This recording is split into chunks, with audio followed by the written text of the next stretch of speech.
Have you ever had an experience that changed your life? I did. One summer I went to Minnesota to stay with some relatives, and we went through a wonderful mine and saw wonderful things. It was near St. Cloud, Minnesota. And of course, we went to the gift shop. And in the gift shop were all these wonderful, wonderful books. But so many of them had pictures of locomotives with hundreds of kids standing beside them.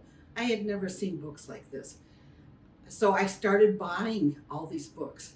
Some were biographies, some were just histories, but they were about a phenomena that had occurred in that area of Minnesota.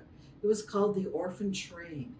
I had not heard of the Orphan Train and became very intrigued with it. I read all the books. I went on Google. I went to the Orphan Train Memorial where they talked about the Orphan Train together with people who had ridden the trains. We went to the Orphan Train Museum in Kansas City, and I read more books and more documents about this phenomena. It seems between 1860 and 1930, 250,000 children were taken from Five Points, New York, and sent out to live and be adopted by farmers in the Midwest. A lot of them were newsboys, and that's the story I want you to look at today. Riding the Rails to Home, the story of Stephen Reily, a boy who was not really an orphan because his father was still alive, but his father had to sign papers for him to ride the train. Stephen Reily was one of many newsboys who worked the Five Points, New York circuit, selling newspapers every morning. He would take his money and he would go to the Newsboys Boarding House, and there he would get a breakfast, a supper, a cot in a dormitory, and a little locker for his things.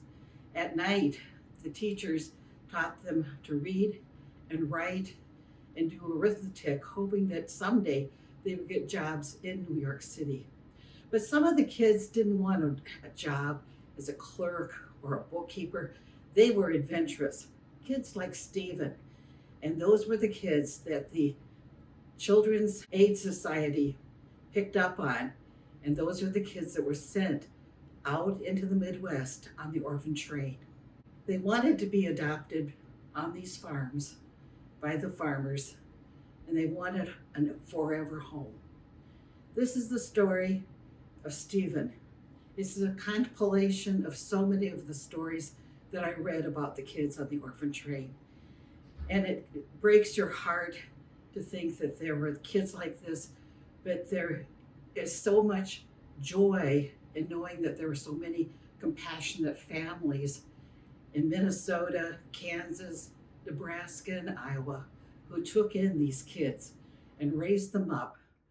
From the 250,000 children, there are 2 senators, governors, judges, teachers, shop owners, military people.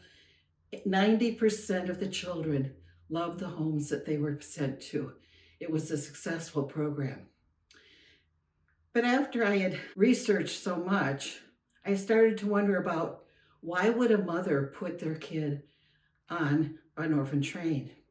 And I researched that and ended up writing a mother's song, the story of Deirdre, who came from Ireland with her husband to Five Points, New York, and the difficulties that they had.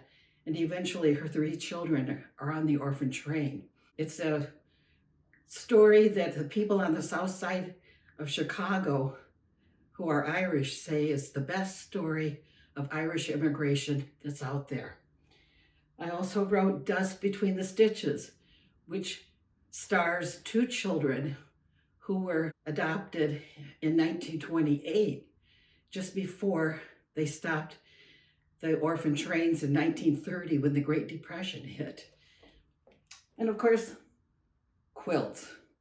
There's a quilt story for all three of these books. And I wrote many quilt stories. Piecing fabrics, bending lives, the history, philosophy, and ingenuity of quilters, and creating comforters, a story about quilts. These are 50 quilt stories in each of these books, and they tell you about the people who do the quilting. You'll find the quilts in this book. You'll enjoy the story, but most of all, you'll find out that God cares for children, and He takes care of them through compassionate people who are willing to adopt.